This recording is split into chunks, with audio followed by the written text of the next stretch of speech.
Hey everybody, welcome to my YouTube channel. My name's Avery, and behind me is my debut project and the biggest project I've ever done in my life. This is my C5 Corvette with a 2JZ inside. So I guess when you come out and say that I'm going to do something crazy like put a 2JZ in the car that made LS engines famous, you better have a pretty good reason. Uh, and I don't. Um, this was just a project that snowballed. I really was only originally looking to refresh the engine that was in the car, just the original LS1. Had 243 heads put on it, um, shorty headers, nothing crazy. But it was leaking oil really bad, and I decided that I would fix it up over the winter. Come to find out, I get the engine out of the car, take it to my machine shop, and the engine is cracked across the crank journal. So not really fixable. So then I'm looking for a new engine. I'll go look for a new engine, and if I wanted to, I could have just put any iron block in, right? They're a dime a dozen. You can pick up a 5.3 truck engine for, I don't know, 500-600 bucks. But I didn't really want to do that. I was hoping to stay aluminum. And the more I looked, the more I was like, well, what the hell is up with these prices? This was in 2023. So I'm looking around for an engine and I just don't find anything. I was hoping, maybe I'll just do an LS1 so it's all drop in, easy days. And I was like, okay, well, maybe I'll just look for any aluminum LS. And I couldn't find anything. I think the cheapest one I saw was a short block LS2. They wanted 2 grand for it, but I was going to need to rework my heads if I was going to do that. It was going to end up costing me a lot of money, more than the car is really worth doing. It's pretty cheap car. I didn't pay a lot for it. It's a high mileage car. It's at 175,000 miles. So I really couldn't convince myself just to pull the trigger on it. So it kind of sat until I was on Facebook Marketplace, and that 2JZ was looking at me and I was looking at it, and the guy only wanted $1,000. And I messaged him. The engine was about 4 hours away, so I messaged the dude. I'm like, hey, if this is still up, I'll come get it tomorrow. Dude was like, okay, yeah, that'll work. It was still in the car. It's out of an IS 300, and so I went and I did the deal with the guy. When I got there, I found a little bit more about the engine. Good news, bad news. It had been sitting for a long time, so the cylinder walls were pretty rusty. The rings were rusted. That's the bad. The good was that it was a 2JZ GE, but somebody before him had put in turbo rods and they were in good shape. And it had ARP head studs. So it's like, you know, it's going to need a rebuild, but at least it's something that's got some upside. I bring the whole thing back. I got the engine harness, got some accessories too. And at this point, I don't even know if it's going to fit. I had done some like napkin math, kind of squinted at a ruler to see, and I'm like, it'll fit. Don't worry about the fact that the steering rack sits right in front of the engine, the V8, which is shorter. I didn't worry about that, so I just went and bought the engine because it was a good deal, and I was like, well, even if it doesn't fit, I'll at least have a 2JZ to just use on some future project. All right. So now we're into early 2024. I have the 2JZ and I have my car in a shop that I'm renting. And I tear into the 2JZ and I find what I said I had already found from the guy that I bought it from. No real surprises. And it goes off to get built. Before I do that, I take some better measurements and kind of come up with a game plan. I'm skipping a lot of points here, but this is just the highlight of how we got to where we are. Uh, Once it's in the car, there's some major issues. The number one, which will become a theme, was the steering was going to be a problem, but everything else seemed fine. It seemed like everything else could be made to work. So and that was the point where I really committed, because at this point I still had not bought an LS engine replacement. And matter of fact, I had actually done a trade for a lot of the parts that were good off of my blown engine to build the 2JZ with my local machine shop. So it worked out good, but I was really betting that the 2JZ project at that point was going to work. And well, it's December 2025 now, so I now know in hindsight that it was way, way, way more work than I wanted it to be at the time, but it does work. I know the car is disassembled and we'll explain why, but it will be a running, driving car with not zero, but minimal compromise. All right. Like I said, it took me about 2 years of actually working on this to get to this point. I have a day job. I'm an engineer, 9 to 5. So this has been a background task for me. And this used to be my daily driver. This was the only car I owned. But now I have something a little bit more reliable for the day to day. And this became more of a passion project. So, weekends, some evenings, but it was never really a priority, which is why part of it is the 2 year timeline. The other thing is cost. This project has been quite a bit more expensive than I would have assumed at the beginning, but I think anybody who's worked on cars before will know that's kind of the norm. All right, so now that I've explained how we got to this point, let me do a quick walk around with you guys of the current status of the car. All right, so here it is, very nice, all up on jack stands.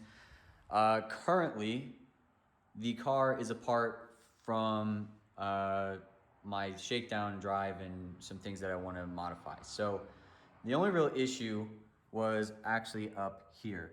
It's a little dark, but that circle on the block there is the stand or pedestal for the oil filter.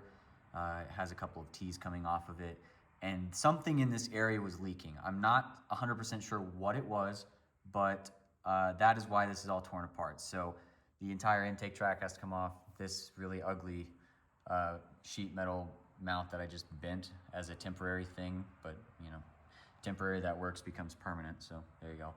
But all this had to come off because I can't reach that. There's just not enough room. So I've got all that stuff pulled off. I'm gonna seal it all back up. I did find one seal that was kind of out of place, so I'm thinking that might be the culprit. Additionally, while this is out, I wired in, well, you can see dead center in the screen here, right there. That is the coolant sensor. It's a GM coolant sensor. There's another one in the water neck that I tapped in right there. I'm gonna wire that one in back to the dash so that gauge works. In addition to wiring in that coolant sensor, I'm also going to be putting in some Bosch knock sensors. You can see I've got these conversion studs. I'm gonna be putting in both those knock sensors. They also go on this side of the engine. You can see actually right down here, broken is an original knock sensor from the engine. So I broke this, plus they don't really work very well with the aftermarket ECUs. So that just needs to go away, and I'll wire into actually usable knock sensors. So that's why the engine bay is all torn apart. Other things up here, I do have my air to water brick. Up in front of the radiator is the heat exchanger for that. I eyeballed it and got it wrong, so there is not enough room for the fans for the heat exchanger in front of the radiator. So the radiator mount is gonna have to move. Probably just stand it a little bit more upright. You can see the heat exchangers down in there. There's just not enough room for the fans. So I'll change that. Let's see, continuing around the car. I think that's really all that we want to say up in the engine bay. Everything up here is pretty good other than some wiring cleanup and that oil leak. Oh, I do need to plug my wipers back in. They will work. They clear the top of the engine. So moving along, interior is actually in pretty good shape. It's C5 interior with a ripped seat, but the gauges, everything kind of looks like it should. The only real clue that something is off is right here in the middle. So if you look, the stick is not where it would normally land. So when you put it into the rear gears, this actually ends up tucking underneath. So that's why there is no shift boot on here, is because when I put it on, this whole thing just creaks and it tries to push it out of all the even gears. Additionally, I've got my little custom screen that I made out of some Amazon display. Nothing fancy, but it gives me a couple extra gauges. Not really anything else to say in here. I'm still missing some stuff behind me. The center flow thing that has the Corvette logo on it. All right, sorry about that. Had to break to put the battery connection back on. Pop the trunk, bring you back, cover the rest of the interior. Well, yeah, I don't have all the carpet in. You can see all this is still open, still a work in progress. But underneath this center is kind of the biggest interior item left to fix. There's a hole in the trunk, and because the entire drivetrain slid back in this car about 3 inches. So this just gives you enough space to maneuver the diff to get it back into the rear subframe whenever you have things being taken apart. I don't know if it was ultimately necessary, but it certainly made some things easier. Coming back to the rear, as you can see, there's a lot missing. So this car is on coilovers. I don't think that was actually necessary, but hey, you know, I already did it. But the entire rear subframe is out, and you can see hanging out right there, got the transmission, but no diff. The diff is out because it's going to get new gears just as soon as they show up. So that pretty much sums up the current state of the car.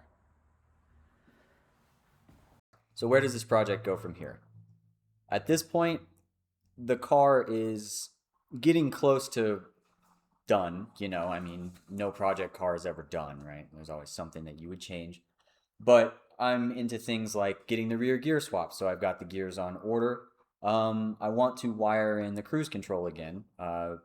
It's going to have to be a run through the standalone ECU that I've added. So got to wire those switches back into it, and that'll take some time, a little bit of troubleshooting because I'm not exactly sure which wires it is yet. So stay tuned for that.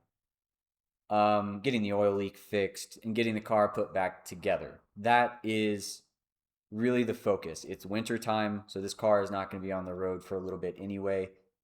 The goal is to wrap up the project over the winter, so when springtime hits, when it thaws out, I can get this thing back on the road for more than just that one shakedown drive.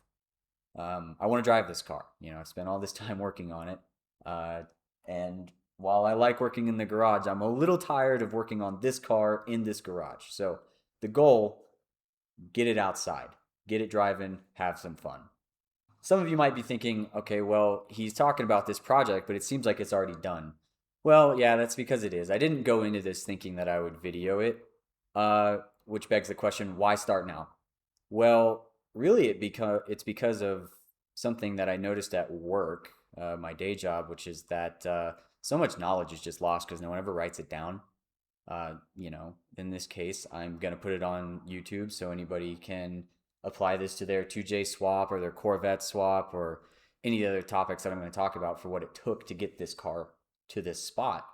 But I just wanted to contribute to that knowledge that's out there a little bit, have some fun, you know, kind of share this project because it has taken a lot, and I'm not trying to gatekeep the information. If somebody else wants to make a 2JZ Corvette, I want them to have this information. And so that kind of rolls us into what is going to be on this channel, like what's my focus. Well, first things first, I'm going to finish this car, and I'm going to try and do a retroactive build breakdown of all of the major topics that it took to get this car to this point. Some of those will be pretty technical, but like I said, I want that information to be there.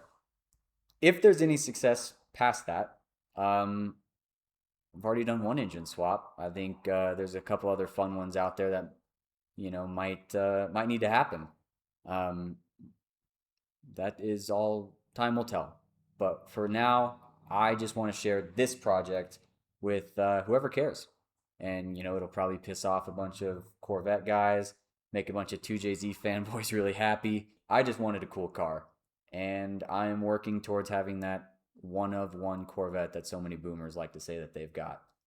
So I think that's really the end of it as far as what I have to say for the first video. I'm going to get to work on filming some more so I can share with you guys about what this took. And we'll see you in the next one.